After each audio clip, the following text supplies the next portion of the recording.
Bismillahirrahmanirrahim. Assalamualaikum warahmatullahi wabarakatuh. Alhamdulillahi ala ihsani wa syukru lahu ala taufiqihi wa amtinani. Asyhadu an la ilaha illallah wahdahu la syarika lahu ta'ziman li sya'ni wa asyhadu anna Muhammadan abduhu wa rasuluhu da'i ila ridwani. Allahumma shalli alaihi wa ala alihi wa ashabihi wa ikhwani. Para dokter, para pemirsa yang dirahmati oleh Allah Subhanahu wa taala, pada kesempatan yang bahagia ini kita akan bahas tentang empat pilar akidah ya, yang hendaknya kita berpegang di atasnya agar hidup kita menjadi tenang dan damai ya.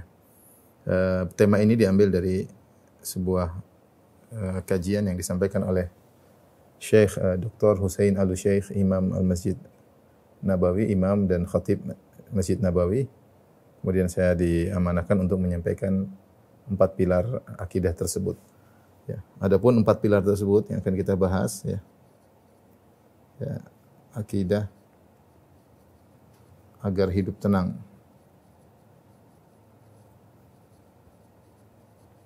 Ya. Yang pertama adalah meyakini bahwa semua musibah atau segala sesuatu termasuk musibah, suka dan duka, atau musibah terjadi dengan takdir Allah.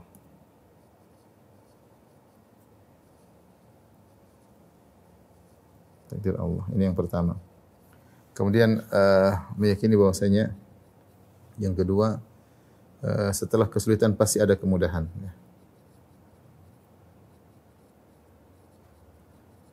Pasti ada kemudahan.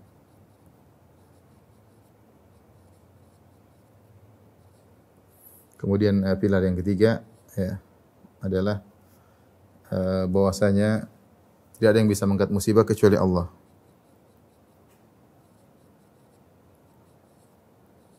Bisa mengangkat musibah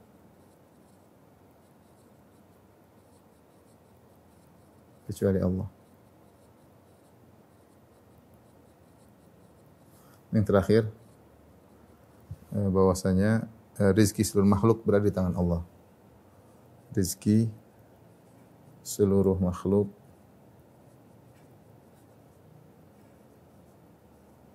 berada di tangan Allah.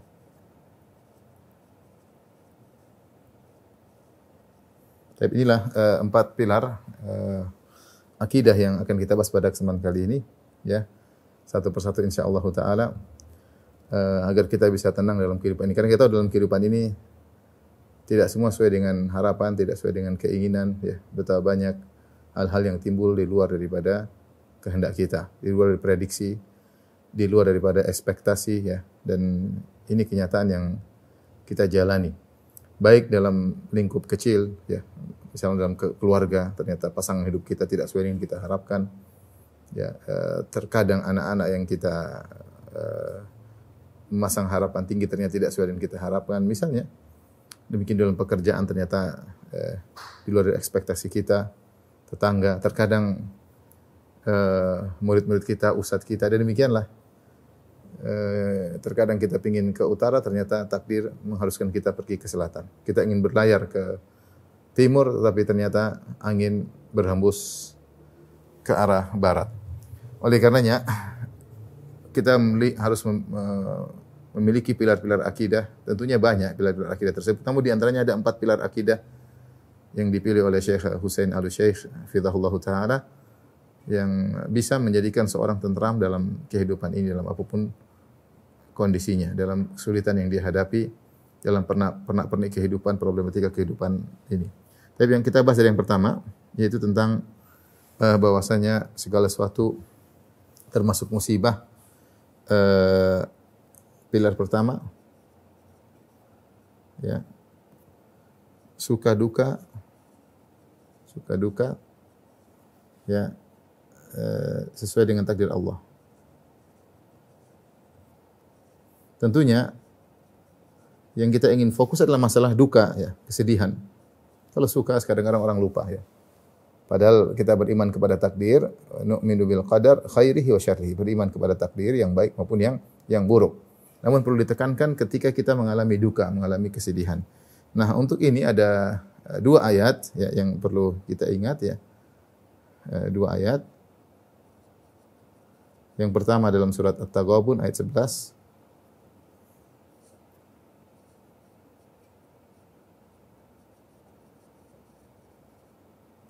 Yang kedua dalam surat Al-Hadid. Al-Hadid ayat 22.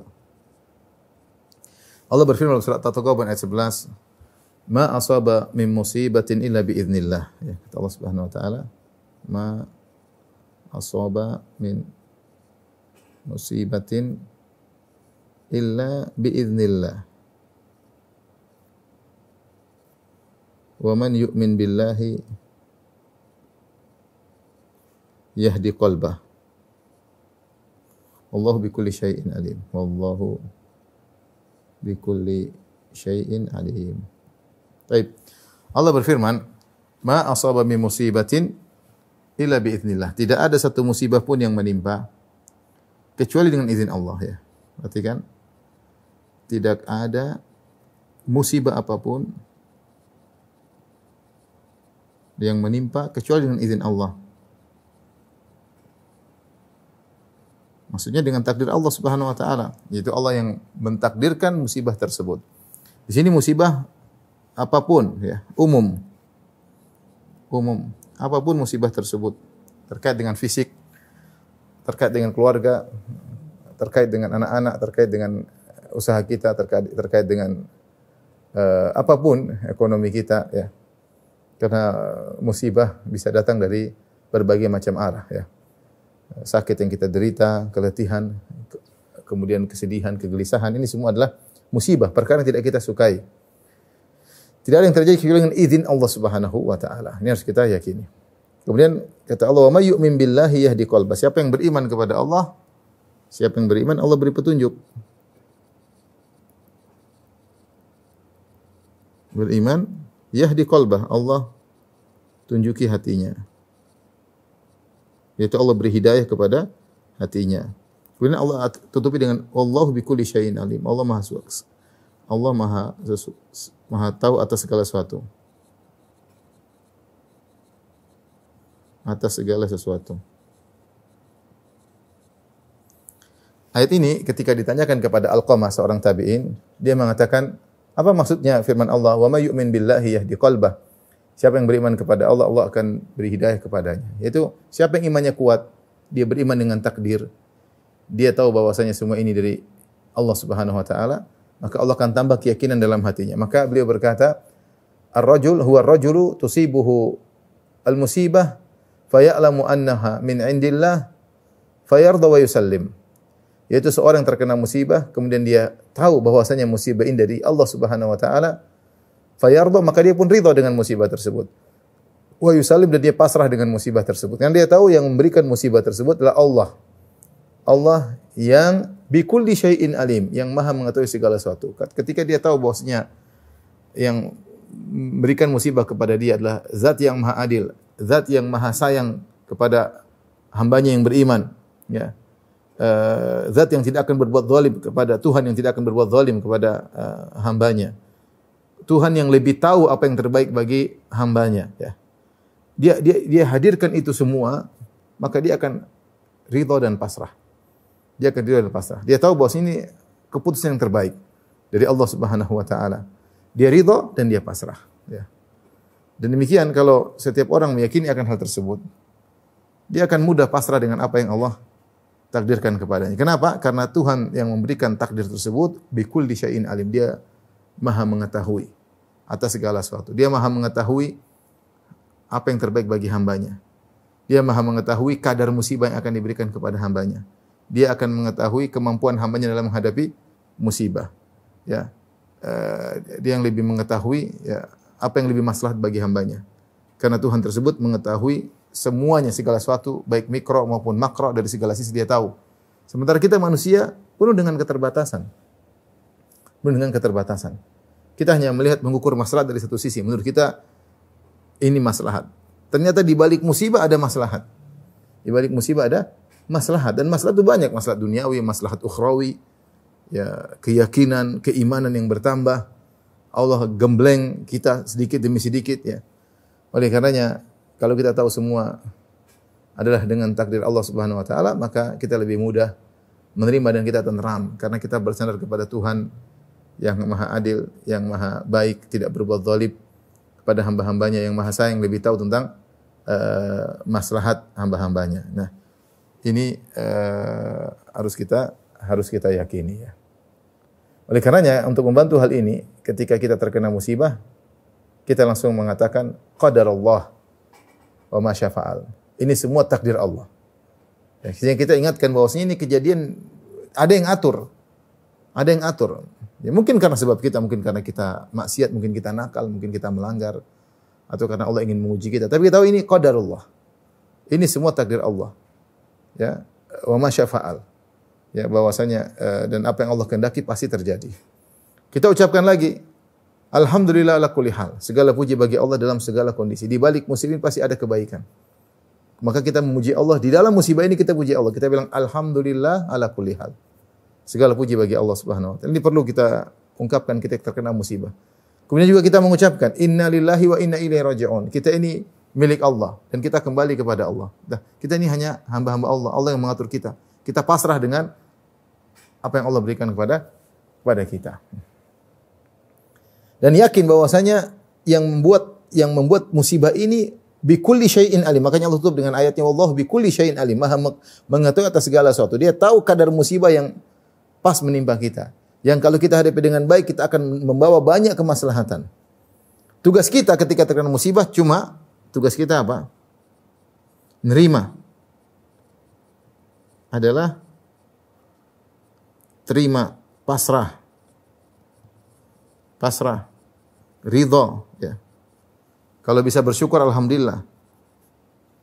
Dan jika bisa bersyukur tentu lebih baik.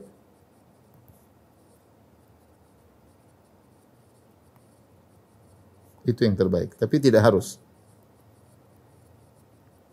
Ya. Maka Allah akan beri, kalau dia sudah pasrah, dia tahu dari si Allah Subhanahu wa taala, ya. Kemudian dia sabar, ya, maka Allah akan beri petunjuk kepada hatinya. Diberi apa? Keyakinan. Tambah iman.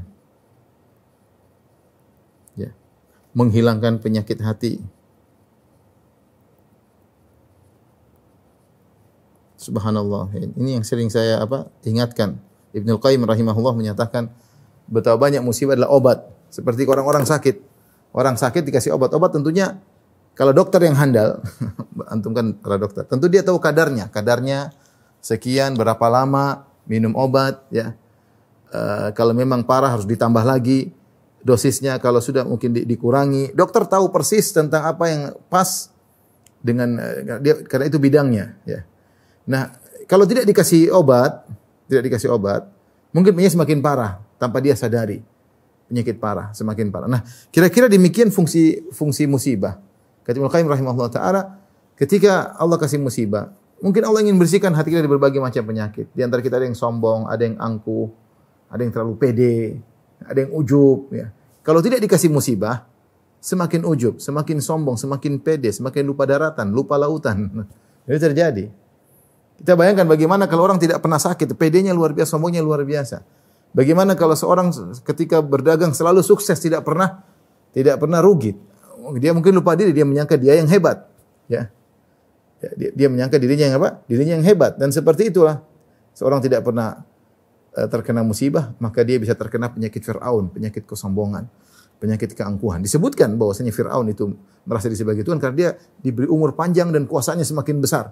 Kuasanya semakin tinggi, semakin sukses, semakin hebat, maka dia lupa diri sehingga dia merasa dirinya sebagai Tuhan. Maka orang yang tidak pernah terkena musibah terkadang lupa diri. Maka anggap saja itu adalah obat yang Allah berikan pada kita. Atau mungkin karena kenakalan yang kita lakukan, maksiat yang kita lakukan, maka ini obat. Makanya kalau orang terkena musibah dikatakan tahur insyaallah. Semoga sebagai pelebur dosa-dosa, penggugur dosa-dosa. Sebagaimana sabda Nabi sallallahu alaihi wasallam, "Ma yusibil muslim min nasabin wala wasabin wala hammin wala hazanin wala adhan hatta syauka yushakuha illa kafarallahu biha khatayahu. Tidaklah seorang muslim ditimpa dengan kesedihan, dengan keletihan, dengan sakit, gundah gulana, kesedihan, kegelisahan, kekhawatiran, bahkan duri yang mengenainya kecuali Allah akan menghapuskan dosa-dosanya. Jadi yakinlah Tuhan yang berikan kita musibah ini semua dari Allah Subhanahu wa taala. Saya terkena ini sudah ditakdirkan. Allah yang mencatat, Allah yang telah menentukan, dan Tuhan kita sayang sama kita kalau kita bertakwa kepadanya. Kalau memang musibah ini adalah dikenakan kepada saya, pasti ada kemaslahatan bagi saya. Yang tugas kita terima. Kalau kita enggak terima jadi masalah, itu jadi masalah. Kalau kita enggak terima, kita meronta, ini benar-benar musibah sesungguhnya. Tidak ada sesuatu di balik itu kecuali kebinasaan. Ya. Semakin menjadikan seorang terpuruk, semakin terhina. Jika dia tidak menerima, dia meronta. Maka orang muslim tidak demikian, orang mukmin tidak demikian. Ketika terkena musibah, ini dari Allah, dan Allah tahu kadarnya. Wallahu bikulli syai'in alim. Allah maha ilmu atas segala sesuatu.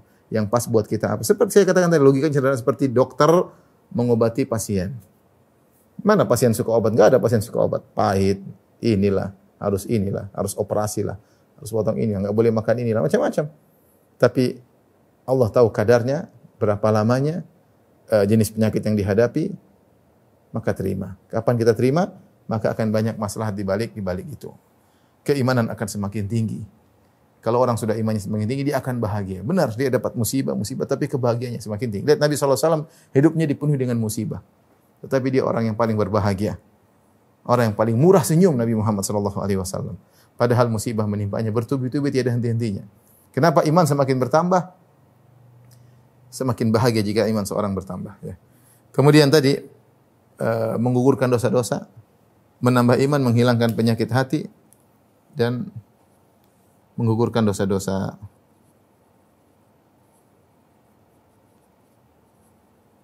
Baik, ini ayat pertama terkait dengan beriman bahwasanya musibah telah ditakdirkan dan tidak terjadi kecuali izin Allah Subhanahu wa taala.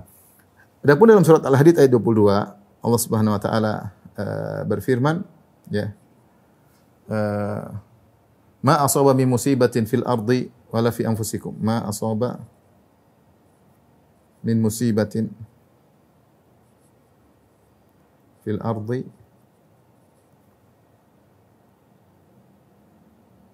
wala fi anfusikum illa fi kitabin min qabli an nabra'aha. Nabra'aha. Inna dzalika 'ala Allah yasir. Likai la ta'saw 'ala ma fatakum wa la tafrahu bima atakum. Wallahu la yuhibbu kulla mukhtalin fakhur. Perhatikan Allah berfirman, tidak ada musibah yang menimpa di bumi, fil ardi, musibah di bumi. Di bumi banyak bencana alam, di lautan, ya. Kecelakaan, di bumi banyak kejadian di bumi ini musibah-musibah. Wala fi anfusikum, misalnya penyakit, ada yang meninggal di antara keluarga kita, orang yang kita cintai meninggal dunia, kita sendiri sakit, dan macam-macam musibah menimpa diri kita. Illa fi kitab, kecuali sudah tercatat di Lauhil Mahfuz. Min qabli an nabra'aha, sebelum kami ciptakan kejadian tersebut. Sudah dicatat sebelumnya, sebelum kami mengeksekusi sehingga terjadilah musibah tersebut. Inna dzalika 'ala Allah yasir. Ini semua mudah bagi Allah. Semua kejadian sesuai dengan catatan Allah Subhanahu wa taala. Karena Allah bikulli syai'in alim, karena Allah Maha Qudrah, Maha Ilmu, Maha semuanya. Semuanya mudah bagi Allah. Tidak ada yang meleset dari catatan tersebut, ya. Ya. Ma asabaka lam yakun liyakhti'ak. Nabi suruh kita untuk meyakini apa yang menimpamu tidak akan meleset darimu. Wa ma akhta'aka lam yakun liyusibak. Dan apa yang meleset darimu tidak akan mengenaimu. Kalau sudah catat kena musibah, tidak akan bisa selamat. Tidak akan bisa menghindar. Meskipun satu dunia ingin menolong kita agar terhindar dari musibah tersebut, tidak bakalan. Tidak bakalan. Ma asabaka lam yakun liyakhti'ak. Apa yang sudah dicatat akan mengenaimu tidak akan meleset darimu.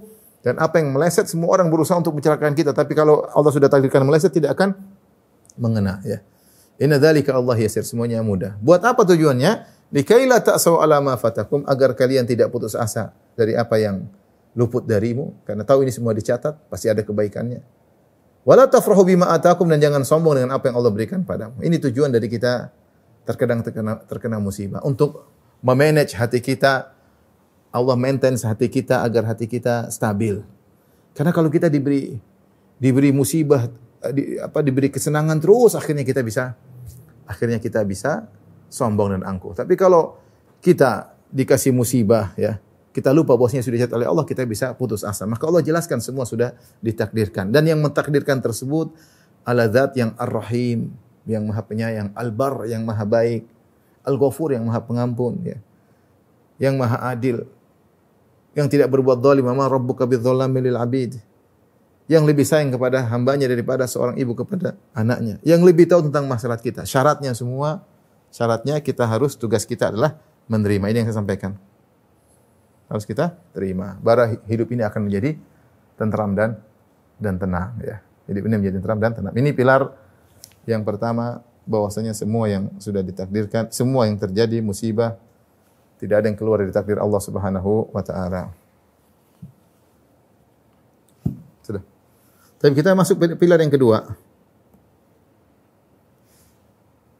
Pilar kedua yaitu setelah kesulitan ada kemudahan. Untuk membahas ini kita ada dua ayat, satunya dalam surat Asy-Syarah atau Al-Insyirah, yang satunya dalam surat At-Talaq, ya. Saya cari nomor ayatnya.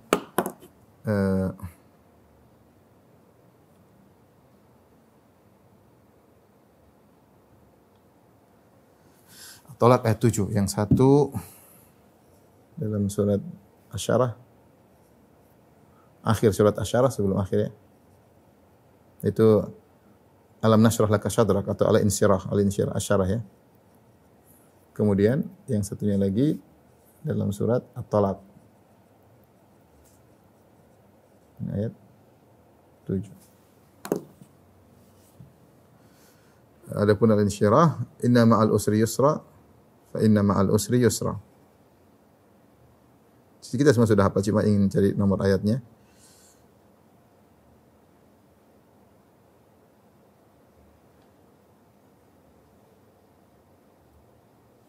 Ayat 6, ayat 5 dan ayat 6. Baik, kita bahas dulu, kita tulis ayatnya. Sayaj'alullahu ba'da usri yusra. Sayaj'alullah ba'da usri yusran. Allah akan menjadikan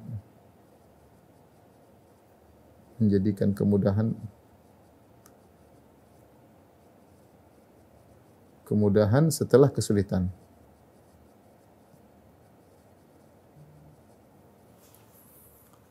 Yang satunya yaitu firman Allah Subhanahu wa taala, fa inna ma'al usri yusran, inna ma'al usri yusran. Inna ma'al usri yusran. Baik, kita artikan, sesungguhnya bersama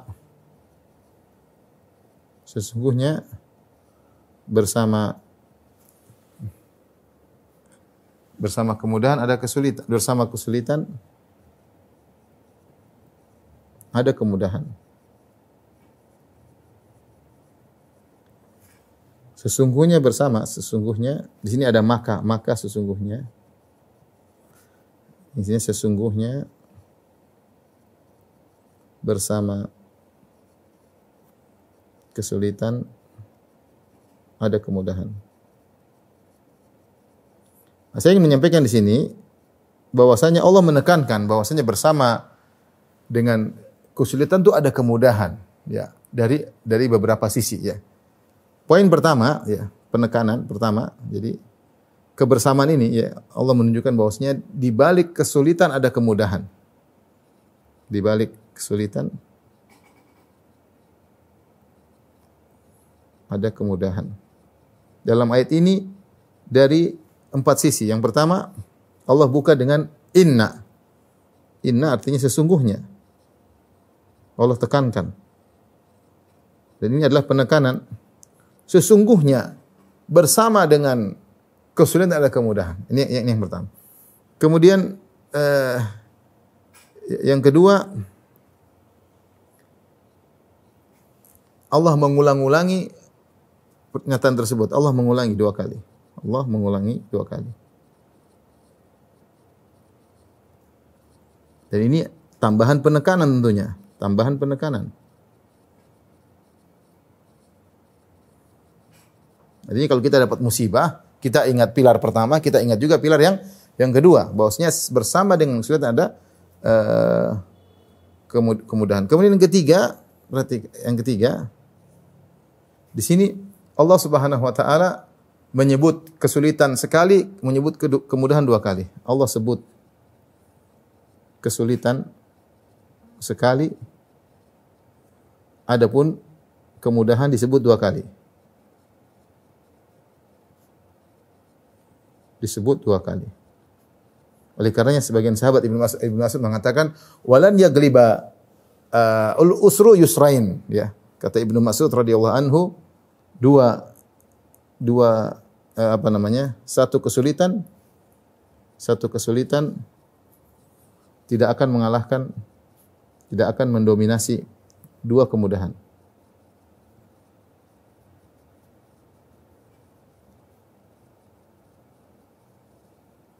Kok bisa disebut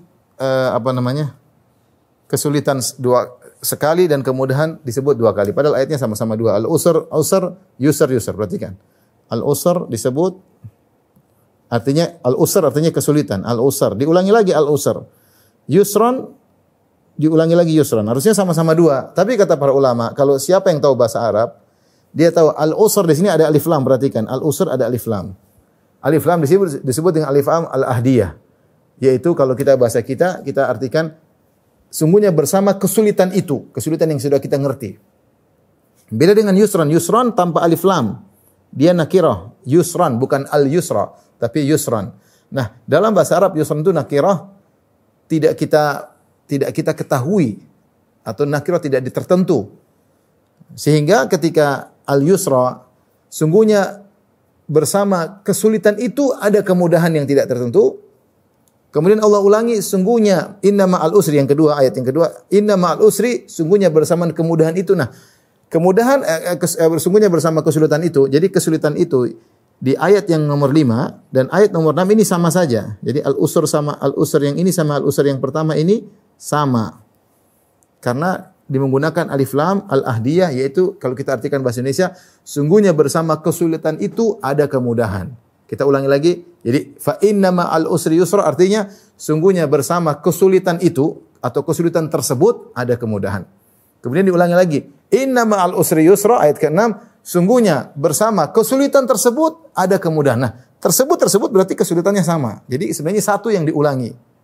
Adapun yusran nakirah, yusran yang di ayat ke-5 tidak sama dengan yusran kemudian yang ayat ke-5 tidak sama dengan kemudahan ayat yang ke-6. Makanya para ulama para saat memahami ayat ini menunjukkan fa inna ma'al usri yusran, inna ma'al usri yusran, bahwasanya al-usrnya disebut sekali berulang tapi satu yaitu itu juga. Adapun yusran di ayat ke-5 tidak sama dengan yusran ayat yang ke-6. Sehingga berkatalah Ibnu Mas'ud radhiyallahu ta'ala anhu dan juga diriwayatkan dari Umar bin Khattab radhiyallahu anhu, mereka berkata, "Falan yaghliba al-usru yusrain." Maka satu kesulitan tidak akan mengalahkan mendominasi 2 kemudahan. Ini agar kita beriman bahwasanya di balik kesulitan ada kemudahan. Karena satu kesulitan ada 2 kemudahan. Kemudian yang berikut yang keempat dalam ayat ini yang menunjukkan penekanan bahwasanya ada kemudahan, Allah menggunakan kata ma'a. Fa inna ma'a. Ma'a artinya bersama, ya. Artinya bersama. Tentunya bersama di sini adalah maksudnya bukan bersama pas-pasan gini enggak, karena antara kesulitan dan kemudian suatu yang kontradiktif. Tetapi kita maknakan kepada bersama di sini adalah artinya mendekati karena suatu yang dekat disebut juga dengan kebersamaan. Sebagaimana dalam ayat yang ini, dalam ayat yang lain. Perhatikan sini. Allah mengatakan, sayaj'alullahu ba'da usrin yusran. Allah akan menjadikan kemudahan setelah. Tapi setelah itu sangat dekat. Setelah itu sangat dekat. Makanya diriwayatkan dari Ibnu Mas'ud radhiyallahu anhu berkata, seandainya al-usr masuk ke dalam lubang fi hujr, masuk dalam lubang, maka yusr akan menyusul. Seandainya kesulitan masuk dalam lubang yang sempit, maka yusr akan menyusulnya. Belakangan tapi tidak lama. Tidak lama. Ya. Sehingga dekatnya ini menunjukkan dekatnya kemudahan dengan kesulitan. Ya. Ini tidak lama lagi. Makanya ini ditekankan dalam hadis kata Nabi sallallahu alaihi wasallam, fa inna nasra ma'a sabri. Sungguhnya pertolongan datang dalam kesabaran. Tentu sabar dulu baru pertolongan. Tidak bareng-bareng tapi dekat. Fa inna nasra ma'a sabr wal faraj ma'al karbi. Dan sungguhnya jalan keluar datang bersama penderitaan, kesulitan. Ada kesulitan, kemudian akan datang al faraj. Wa inna ma'al usri yusran. Dan bersama kesulitan ada kemudahan. Ini menekankan pada kita bahwasanya apapun yang kita hadapi pasti ada kemudahan di balik itu. Tapi syaratnya harus bertakwa, itu syaratnya.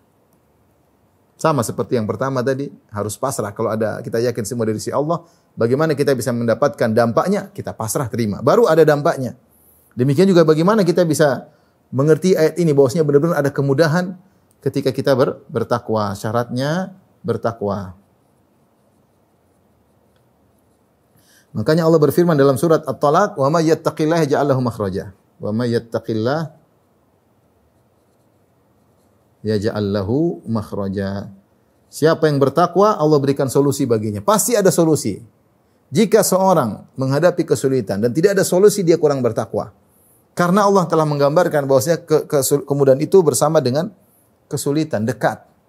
Dekat. Yang penting dia bertakwa, bersabar. Lihat Nabi Yusuf alaihissalam, innahu may yattaqi wa yasbir fa innallaha la yudhi'u ajral muhsinin. Sungguhnya siapa yang bertakwa dan bersabar, Allah tidak akan menyia-nyiakan pahala orang yang berbuat kebaikan. Makanya ini butuh ketakwaan untuk bisa merasakan efek daripada ayat ini. Inna ma'al usri yusran. Tapi kalau kita tidak bertakwa, kita kesana kemari tanpa kembali kepada Allah, maka tidak ada faedahnya. Terlebih lagi sebenarnya Allah mengatakan di sini fa namanya fa di sini maka artinya. Makanya saya tadi tambahkan maknanya fa inna. Ayat pertama fa inna. Ayat ini surat Asy-Syarah ini bercerita tentang Nabi Muhammad sallallahu alaihi wasallam yang menghadapi kesulitan dalam dakwah. Maka Allah menghibur Nabi sallallahu alaihi wasallam dengan mengatakan alam nashrah laka sadrak wa wada'na anka wizrak alladhi anqadha dhahrak wa rafa'na laka dzikrak. Baru Allah mengatakan fa inna ma'al usri yusran inna ma'al usri yusra. Ya, kata Allah Subhanahu wa taala. Sebenarnya ayat ini khusus buat Nabi sallallahu alaihi wasallam. Ayat ini pada asalnya khusus buat Nabi. Asalnya tentang Nabi. Kata Allah Subhanahu wa taala ketika Nabi diuji dengan ujian yang berat, kesulitan dihadapi di Mekah, berat, Allah mengatakan alam nashrah laka sadrak. Bukankah kami telah melapangkan dadamu? Meskipun banyak ujian dadamu lapang.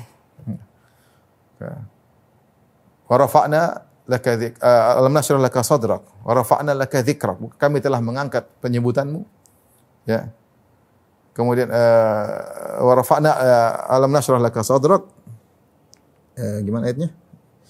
Alam nashrah laka sadrak wa wada'na anka wizrak, dan kami telah menghilangkan dosa yang menjadi beban pada dirimu. Alladzi anqadha dhahrak, yang membuat beban pada punggungmu. Ya, Allah hilangkan semuanya kemudian bagi Nabi sallallahu alaihi wasallam. Baru Allah mengatakan wa rafa'na laka dzikrak, dan kami telah memuliakan engkau. Setelah itu Allah berkata, maka sungguhnya kesulitan yang kau hadapi itu akan ada kemudahan. Kesulitan yang kau hadapi itu akan ada kemudahan. Namun ayat ini meskipun terkait dengan Nabi sallallahu alaihi wasallam, namun berlaku pada umatnya. Makanya dipahami oleh para sahabat. Ayat ini berlaku pada umatnya. Ketika Abu Ubaidah bin Jarrah di negeri Syam berperang dan dia mengalami kesulitan, dia dikirim surat sama Umar. Umar ketika jadi Amirul Mukminin, dia mengatakan, "Ya Umar, musuh terlalu banyak. Musuh terlalu banyak. Apa yang harus aku lakukan?" Maka Umar kirim surat. Umar mengatakan seorang mukmin betapapun dia dalam kondisi sulit, sungguhnya ada kemudahan. Kemudian dia menyebutkan inna ma'al usri yusran, inna ma'al usri yusran, falan yagliba al-usri yusrain. Kata Umar, tidak akan kesulitan, satu kesulitan tidak akan mendominasi dua kemudahan. Jadi Abu Ubaidah semangat lagi dengan nasihat Umar bin Khattab radhiyallahu anhu. Jadi ayat ini, nah untuk kita bisa mendapatkan faedah ayat ini, maka kita berusaha bertakwa sebagaimana Nabi SAW bertakwa. Maka jika tidak bertakwa, kita tidak akan mendapat efek ini. Jadi perlu kita yakini di balik kesulitan ada kemudahan, bahkan kemudahan tersebut sangat dekat. Bahkan sebagian ulama mengatakan, ketika misalnya seorang terkena musibah, dia kecelakaan. Mobil ketabrak. Subhanallah. Dia rugi mobil tersebut. Dia mungkin sama istri sama anaknya, tapi kemudian dia lihat ternyata di balik kesulitan ini ada kemudahan. Ternyata anak istri masih selamat. Alhamdulillah. Ada kesulitan, tapi di balik itu ada kemudahan. Bayangkan kalau istrinya kemudian celaka, anaknya celaka, semakin berat. Ya. Artinya kalau dia merenungkan dalam musibah yang sedang dihadapi tadi pasti ada kemudahan yang Allah berikan segera. Ya. Di antara kemudahan tersebut, misalnya hatinya menjadi sabar dan tegar, itu kemudahan. Kemudian tidak harus kesulitan tersebut hilang tiba-tiba, enggak. Kadang bertahap Allah perbaiki hati dulu, mulai kemudahan diberikan, mulai jalan keluar, titik terang mulai kelihatan, seperti itu. Ya, tapi kemudahan itu akan datang segera, namun tidak langsung, mungkin bertahap, tapi datang kemudahan demi kemudahan, sehingga akhirnya hilanglah kesulitan tersebut. Tapi ini poin yang pilar yang kedua. Sudah.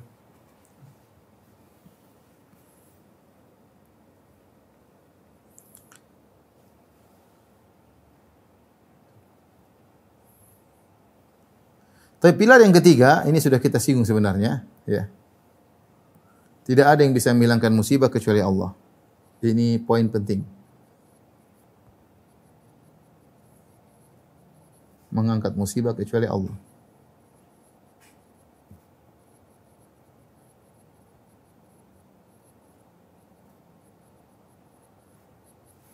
Yang membuat musibah siapa? Allah Subhanahu wa taala. Tentu dengan sebab-sebab, mungkin sebab maksiat kita atau hal yang lain. Maka Allah yang menurunkan musibah dan Allah akan mengangkat musibah. Maka solusi pertama dalam menghadapi masalah, solusi pertama kembali kepada Allah. Ya. Solusi pertama kembali kepada Allah.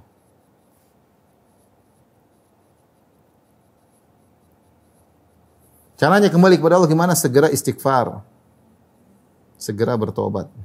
Perkataan Ali radhiyallahu anhu, "Ma nazala bala'un illa bidzam wa ma rufi'a illa bittaubah." Kata Ali bin Abi Thalib radhiyallahu anhu, beliau berkata, "Ma nazala bala'un illa bidzambin wa ma rufi'a illa bittaubah." Bittaubah. Tidak turun musibah kecuali karena dosa. Dan tidak diangkat kecuali dengan taubat. Ketika kita terkena musibah, yang pertama introspeksi diri, segera bertobat. Astagfirullah. Astagfirullah. Kita pasti punya dosa. Pasti punya dosa, apalagi zaman sekarang, pasti dosa. Siapa yang berinteraksi dengan medsos pasti berdosa. Siapa yang banyak omong pasti berdosa. Man katsura kalamuhu katsura khata'uhu. Siapa yang banyak omong pasti banyak salahnya. Siapa yang banyak komentar pasti banyak salahnya. Siapa di antara kita tidak suka komentar? Semua dikomentari. Komentar juga kadang menunjukkan kecerdasan lah, apalah banyak hal. Komentar sambil nyinyir, komentar sambil menuduh, padahal belum tentu ada bukti yang kita tuduh. Semakin banyak kita berita, semakin banyak kita komentar. Sehingga kalau ada terkena musibah, segera bertobat. Ya. Benar, saya sering sampaikan, musibah itu mengenai seorang ada dua kemungkinan. Pertama, karena dosa-dosanya. Kedua, mungkin untuk diangkat derajatnya. Kalau kita bilang musibah yang terkena para anbiya, para nabi, para ulama, ya kita bilang kemungkinan besar karena ujian untuk mengangkat iman. Tapi kalau kita ini, kita, saya, para dokter, kemungkinan besar 99% adalah karena maksiat yang kita lakukan. Ruang kerja kita, dalam tanda kutip, mengharuskan terkadang kita maksiat. Gimana ya? Terkadang tidak darurat, tapi kita bermudah-mudahan memandang yang tidak perlu dipandang, ya. Memberi resep yang tidak perlu diberi resep, ya. Banyak hal terikat dengan sistem dan macam-macam. Maka kalau kita terkena musibah, pertama segera bertobat kepada Allah Subhanahu wa taala. Selain bertobat, yang kedua, meningkatkan ketakwaan. Ketakwaan. Tadi dalam surat At-Talaq, wa may yattaqillah yaj'al lahu makhraja wa yarzuquhu min haitsu la yahtasib. La yahtasib. Wa may yatawakkal 'ala Allah fa huwa hasbuh.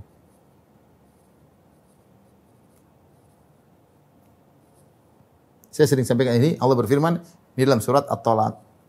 Quran surat At-Talaq, surat cerai. Siapa yang bertakwa kepada Allah, Allah akan berikan solusi baginya. Dan Allah akan berikan rezeki dari arah yang dia tidak sangka-sangka. Siapa yang bertawakal kepada Allah, fahuwa hasbuh.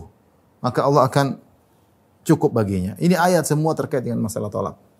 Dan di antara musibah yang berat dihadapi oleh seorang dalam kehidupannya, saya sering sampaikan, kehidupan dalam rumah tangga ketika dia harus berpisah dari pasangannya, apalagi sudah punya anak-anak, apalagi sudah menjalani kehidupan rumah tangga yang panjang. Ini paling berat. Tetapi meskipun kondisi yang sangat pelik dan berat tersebut, kalau seorang bertakwa baik laki-laki maupun wanitanya, maka pasti ada solusinya. Pasti ada solusinya. Ya. Pasti ada solusi. Ketika tidak ada solusi, melanggar aturan-aturan. Cerai ada aturannya, baik laki-laki maupun perempuan. Allah sebut dalam surat tersebut. Namun kenapa kebanyakan orang ketika cerai tidak ada solusi? Jadi janda akhirnya tidak ada yang ngurusin, suami akhirnya mungkin jadi nakal, anak-anak terbengkalai.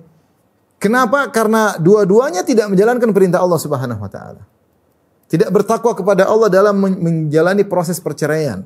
Tidak bertakwa kepada Allah dalam menghadapi akibat dari perceraian. Tidak bertakwa. Ya. Seperti firman Allah Subhanahu wa taala, la tukhrijuhunna min buyutihinna wa la yakhrujna illa ya'tina bi fahishatin mubayyinah. Kalau sudah mencerai wanita, maka jangan usir dia dari rumahnya. Dan sang wanita tidak boleh keluar dari rumahnya. Sekarang banyak orang melanggar. Jangankan dicerai, belum dicerai saja kabur dari rumah. Mau dicerai saja enggak boleh kabur dari rumah. Laki-laki enggak boleh ngusir istrinya. Ini sudah dicerai. Sekarang belum dicerai sudah kabur dari rumah. Gimana mau ada solusi dari Allah Subhanahu wa taala? Allah mengatakan, "Ya ayyuhan nabi idza talaqtumun nisaa fatalliquhunna li'iddatihinna wa ahsul iddah." Wahai nabi dan kaum mukminin, kalau kalian mencerai, maka ceraikan dengan aturannya. Wa ahsul iddah, dan hitung masa iddahnya, ya. Maksudnya apa? Cerai dalam kondisi wanita suci belum digauli, itu baru kita boleh jatuhkan cerai, pun talak satu. Lihat bagaimana orang menceraikan, kapan emosi dia cerai. Tidak tahu istrinya haid, tidak tahu istrinya sudah dia gauli, tidak peduli. Emosi, cerai. Memang ada orang mau cerai mikir-mikir dulu, sudah saya gauli atau belum? Kalau sudah saya gauli, enggak boleh saya ceraikan. Lagi haid atau belum? Atau sudah suci? Kalau lagi haid enggak boleh saya ceraikan. Siapa yang mikir seperti itu kalau mau jatuhkan cerai? Kapan emosi? Kamu saya cerai 100. Enggak ada solusi. Enggak ada solusi. Ya. Maka apapun masalahnya, kembali kepada Allah Subhanahu wa taala. Pasti ada solusi. Allah solusi yang terbaik. Ya.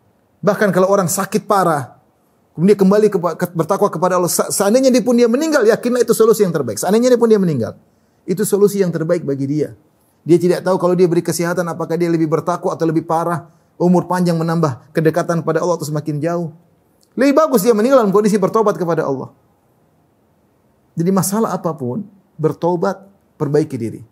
Mulailah beribadah, mulai puasa Senin Kemis, mulailah salat malam, banyak baca Quran.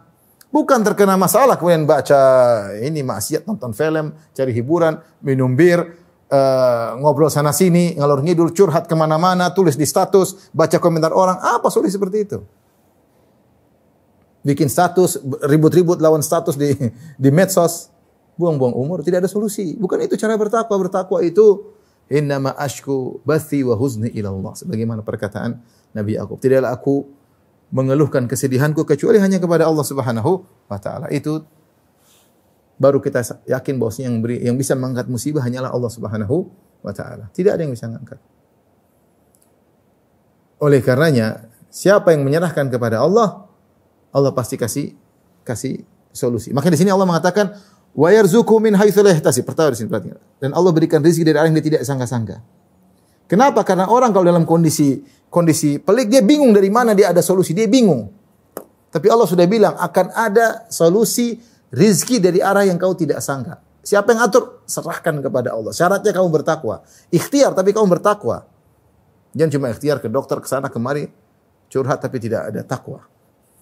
Ya, karena sebagian orang kalau sudah terkena musibah dia menyangka sudah tidak ada solusi sama sekali. Tapi Allah sebutkan wa yarzuquhu min haitsu la yahtasib. Allah berikan rezeki dari arah yang tidak dia sangka-sangka. Ya. Karena Allah yang menangani urusannya, Allah yang akan mengangkat musibahnya.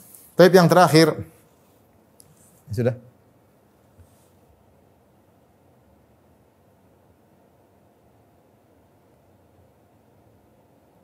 Yang keempat, ini pilar tambahan, pilar keempat, rezeki semua sudah ditanggung di tangan Allah. Tentunya ayat ini terlalu banyak tentang masalah rezeki ya. Kita sebagaimana yakin ajal sudah ditentukan. Mau olahraga kek, mau berobat kek, mau ini kalau sudah dikasih, tetap seorang ikhtiar, tapi kita tahu ajal kita sudah ditentukan. Tidak ada yang bisa mau ngotak-ngatik ajal kita. Yang ditentukan hanya Allah Subhanahu wa taala. Nah, kaitannya dengan ajal rezeki pun demikian. Malaikat sudah mencatat bikat bi rizqihi wa ajalihi. Sebagaimana ajal kita yakin sudah ditentukan, rezeki pun sudah ditentukan. Tentunya semua ada sebab. Ajal ada sebabnya. Ya, kalau mau ini ya olahraga, tapi kalau sudah datang ajal kita nggak bisa menghindar. Rezeki pun demikian, ada sebab-sebabnya. Ada orang berusaha, terkadang dapat, terkadang tidak, tapi ada sebabnya. Kita berusaha. Cuma yakin rezeki di tangan Allah Subhanahu wa taala. Nah, yang ingin saya tekankan ini bahwasanya rezeki itu ada dua ya. Agar kita tidak suudzon selalu kepada Allah Subhanahu wa taala. Rezeki ada dua. Yang pertama, rezeki hissi yaitu jasmani ya. Yang kedua adalah rezeki maknawi. Terkait dengan rohani ya. Dan Allah dalam Al-Qur'an menyebutkan rezeki banyak. Terkadang rezeki maknanya makanan ya. Terkadang maknanya nafkah, terkadang namanya hujan disebut rezeki. Terkadang sawab ya. La tahsabanna alladhina qutilu fi sabilillahi amwatan bal ahya'un 'inda rabbihim yurzaqun. Jangan kalian menyangka orang-orang yang terbunuh di jalan Allah Subhanahu wa taala telah meninggal di alam sana, tetapi mereka di sisi Allah yurzaqun ayyuthabun. Mereka diberi pahala oleh Allah Subhanahu wa taala. Ada rezeki berupa kebahagiaan yang mereka rasakan, rezeki maknawi, pahala. Ya. Demikian juga Allah bercerita tentang penghuni surga, kata Allah yurzaquna fiha bighairi hisab. Bahwasanya penghuni surga diberi rezeki pahala yang luas, dan pahala tidak mencakup jasmani saja tapi juga kebahagiaan, ketentraman, kegembiraan. Oleh karenanya rezeki ada dua model. Saya bacakan perkataan Syekhul Islam Ibnu Taimiyah rahimahullah taala dalam Majmu' Fatawa jilid 10 halaman 555. Kata Ibnu Taimiyah, "Wa rizqu ya ummu kullama yantafi'u bihi al-murtaziqu fal insanu yurzaqu at-ta'ama wasyaraba wal libasa wa ma yantafi'u bi sam'ihi wa basarihi wa shammihi wa yurzaqu ma yantafi'u bihi batinuhu min ilmin wa imanin wa farahin wa sururin wa quwwatin wa nurin wa ta'yidin wa ghairi dhalik." Kata Syekhul Islam Taimiyah, rezeki mencakup seluruh yang diambil manfaatnya oleh penerima rezeki. Kemudian beliau sebutkan dua model rezeki. Manusia diberi rezeki makanan, ini rezeki yang hissi, yang jasmani, yang jasad ya, yang kelihatan. Diberi rezeki makanan, minuman, pakaian, semua rezeki. Istri, ya, anak-anak, semua rezeki ya. Wa yantafi'u bisam'ihi, yang bisa bermanfaat bagi pendengarannya, bagi penglihatannya, bagi penciumannya ya. Dan juga wa yurzaqu ma yantafi'u batinuhu. Kemudian juga rezeki, manusia diberi rezeki dengan rezeki batin, seperti ilmu. Ilmu itu rezeki. Ya. Ilmu rezeki. Makanya apa kata Nabi sallallahu alaihi wasallam, al ulama warasatul anbiya wal anbiya lam yuwarithu dinaran wala dirhaman wa innama warathul ilma. Sungguhnya para ulama adalah pewaris para nabi, dan para nabi tidak mewariskan dinar dan dirham, tapi mewariskan ilmu. Ilmu itu rezeki yang banyak, membuat orang tentram, orang berwawasan, orang menjadi beriman kepada Allah. Kemudian iman adalah rezeki. Orang mencari kebahagiaan iman. Dia dalam kondisi apapun dia bahagia, dia tentram, dia nyaman. Farahin wa sururin. Kegembiraan, kekuatan, cahaya, pertolongan dari Allah, itu semua rezeki. Jadi jangan kita membatasi rezeki pada makanan, tempat tidur, mobil. Enggak, rezeki itu banyak. Ya, istri yang soleha, yang bahagian kita, rezeki yang luar biasa. Anak-anak yang soleh, rezeki yang luar biasa. Tetangga yang nyaman, rezeki yang luar biasa ya. Itu semua maknawi ya. Dan itu kalau kita tahu bahwasanya rezeki itu banyak, maka kita hendaknya bersyukur. Iman, kita bisa ngaji, duduk, orang sibuk maksiat, mungkin malam minggu kemana nonton macam-macam, buang-buang umur, kita ngaji, alhamdulillah, mengingat Rabbul Alamin ya. Maka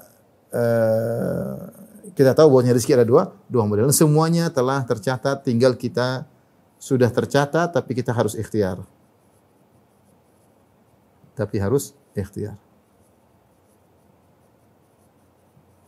Nah, ikhtiar ini ya disertai dengan doa ya, berdoa, jangan lupa doa, berusaha.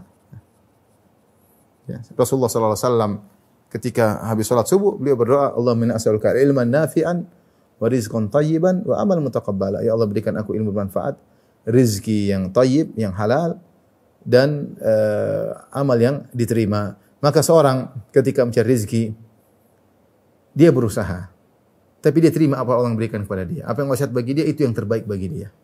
Demi Allah, bukan berarti orang punya kekayaan yang banyak kemudian dia pasti bahagia. Ya. Kadang kita melihat dari sisi materi, orang mobilnya banyak, ininya, kita sangka dia super bahagia, padahal belum tentu. Ketika dia memiliki harta yang banyak, banyak konsekuensi yang harus dia lakukan. Mungkin perusahaannya banyak, dia harus banyak yang dia pikirkan. Ya, harus banyak pajak yang harus dia bayar. Ya. Urusan ini, urusan sana banyak. Ya. Terkadang seorang kaya raya tidak sempat tidur, tidak ada waktu buat keluarga. Habis waktunya untuk urusin hartanya. Ya. Sementara yang pas-pasan tidak banyak urusan, tidur, ngobrol sama istri, sama anak-anak, ketawa ke TV, tidur. Tidur tanpa beban. Sementara si kaya tidur dengan beban, mikir utang, mikir tagihan, mikir macam-macam. Mikir harus bagaimana proses pekerjaan yang berikutnya, persaingan bagaimana ke depan, bagaimana perubahan politik, dia ikut berita terus. Itu beda orang. Kalau orang tidak beriman lebih parah lagi. Makanya saya sering sampaikan ayat, wala tu'jibuka amwaluhum wala tu'jibuka ajsamukum wala amwaluhum wala tu'jibuka amwaluhum wala auladuhum innama yuridullahu liyu'adzibahum biha fil hayatid dunya. Ya. Jangan engkau wahai Rasulullah terpesona dengan orang-orang munafik berupa harta mereka dan anak-anak mereka yang banyak. Sesungguhnya Allah ingin mengadab mereka dengan itu semua di dunia. Allah mengadab orang-orang munafik dengan harta dan anak-anak mereka. Saya carikan ayatnya.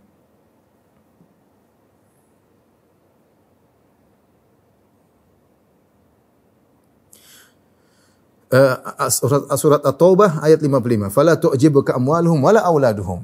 Surat At-Taubah ayat 55. Jangan membuat engkau terpesona dengan harta mereka dan anak-anak mereka. Innama yuridullahu liyu'adzibahum biha fil hayatid dunya. Allah ingin menyiksa mereka di dalam kehidupan dunia ini dengan harta dan anak mereka. Bagaimana bisa, Ustaz? Bisa. Tersiksa. Ngurusin harta tidak ada hentinya. Kalau tidak beriman, orang maniak harta, tamak, tidak berhenti, urus sana, urus kerja enggak berhenti-berhenti, ambil lemburan enggak berhenti terus. Belum lagi ini, kemudian dia harus beli ini, cari barang, cari ini, akhirnya dia sendiri tersiksa. Waktu istirahat kurang, waktu buat keluarga kurang, ketemu orang tua. Padahal kebahagiaan apa? Ngobrol sama istri kebahagiaan, ngobrol sama anak kebahagiaan. Ngobrol sama tetangga, ke masjid baca Quran, umroh. Tapi dia sibuk, tersiksa dengan dunianya. Belum lagi tersiksa anak-anaknya nakal, bikin masalah ini, bikin masalah urusan enggak berhenti-berhenti, bikin kasus. Tersiksa dengan anaknya, tersiksa dengan hartanya, tersiksa dengan anaknya. Apalagi kalau yang koruptor, ya, ambil uang banyak, tidak berani beli yang mahal-mahal. Sekarang apalagi, ingin beli mahal, takut ketangkap KPK. Sehingga punya uang banyak, gatal, ingin beli, tidak bisa. Hari taruh uang di luar negeri lah, apalah. Tersiksa. Jadi, ketika kita tahu rezeki sudah di tangan Allah, kita berusaha apa yang Allah berikan itu yang terbaik sudah. Kita enggak tahu kalau kita diberi rezeki lebih banyak, mungkin kita enggak bisa amanah, kita enggak bisa menjaga hak rezeki tersebut, kita bisa menghambur-hamburkannya, kita bisa lupa diri, kita bisa sombong, kita bisa angkuh, beli barang-barang yang tidak ada manfaatnya, beli mobil terlalu mahal, beli motor terlalu mahal. Hisabnya kita enggak bisa jawab nanti hari kiamat kelak. Oleh karenanya, kita melihat rezeki jangan sisi rezeki yang jasmani saja, rezeki rohani juga kita harus perhatikan. Alhamdulillah, rezeki kita ada.